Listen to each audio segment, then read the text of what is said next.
ಈ ರೀತಿ ಶ್ರಾದ್ದ ಕರ್ಮಗಳನ್ನು ಮಾಡೋ ಬ್ರಾಹ್ಮಣರ ವಿಷಯಗಳಲ್ಲಿ ಶಾಸ್ತ್ರ ಗ್ರಂಥಗಳಲ್ಲಿ ಕೆಲವೊಂದು ನಿಯಮಗಳನ್ನು ಹೇಳಿದ್ದಾರೆ. ಉದಾಹರಣೆಗೆ ಬ್ರಾಹ್ಮಣ ವೇದಜ್ಞಾನಿಯಾಗಿರಬೇಕು, ಹಾಗೆ ಪರಿಶುದ್ಧನಾಗಿರಬೇಕು ಅಂತ.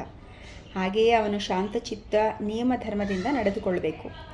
ತಪಸ್ಸು ಮಾಡುವವನು, ಧರ್ಮಶಾಸ್ತ್ರದಲ್ಲಿ ಶ್ರದ್ಧೆ ಇರುವವನು, ತಂದೆಯನ್ನು ಗೌರವಿಸುವವನು, ಆಚಾರವಂತ ಮತ್ತು ಅಗ್ನಿಹೋತ್ರಿ ಸಹ ಆಗಿರಬೇಕು. ಒಂದು ವೇಳೆ ಇಂತಹ ಯೋಗ್ಯತೆಯುಳ್ಳ ಬ್ರಾಹ್ಮಣ ಸಿಗದೇ ಇದ್ದರೆ ತತ್ವಜ್ಞಾನಿ ಯೋಗಿಯನ್ನು ಕರೆಯಿಸಿ ಕರ್ಮಗಳನ್ನು ಮಾಡಿಸ್ಕೊಳ್ಬೇಕು. ಇಂತಹ ಯೋಗಿಯು ಸಿಗಲಿಲ್ಲ ಅಂದರೆ ಶ್ರಾದ್ದ ಕರ್ಮಗಳನ್ನು ಮಾಡಿಸ್ಬೇಕಾದ್ರೆ ಯಾವುದಾದರೂ ವಾನಪ್ರಸ್ಥಾಶ್ರಮಿಗೆ ಅನ್ನದಾನವನ್ನು ಮಾಡಿ ಈ ಕರ್ಮಗಳನ್ನು ಮಾಡಿಸ್ಕೋಬೇಕು. ವಾನಪ್ರಸ್ಥಾಶ್ರಮಿಯು ಸಿಗಲಿಲ್ಲ ಅಂತ ಅಂದರೆ ಮೋಕ್ಷದ ಇಚ್ಛೆಯನ್ನು ಇಟ್ಟುಕೊಳ್ಳುವ, ಅಂದರೆ ಸಾಧಕ ವೃತ್ತಿಯನ್ನು ಹೊಂದಿರುವ ಗೃಹಸ್ಥನಿಗೆ ಅನ್ನದಾನವನ್ನು ಮಾಡಬಹುದು.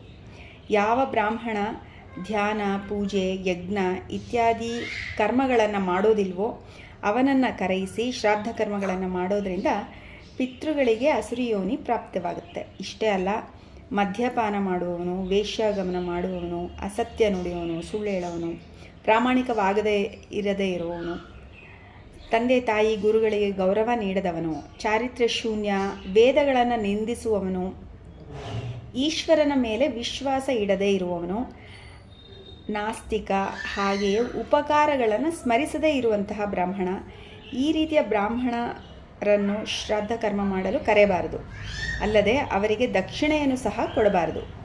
ಯಾವ ದಾನವನ್ನು ಸದಾಚಾರಿ ವ್ಯಕ್ತಿಗೆ ಕೊಡಲಾಗುತ್ತದೆಯೋ ಅದನ್ನೇ ದಾನ ಎಂದು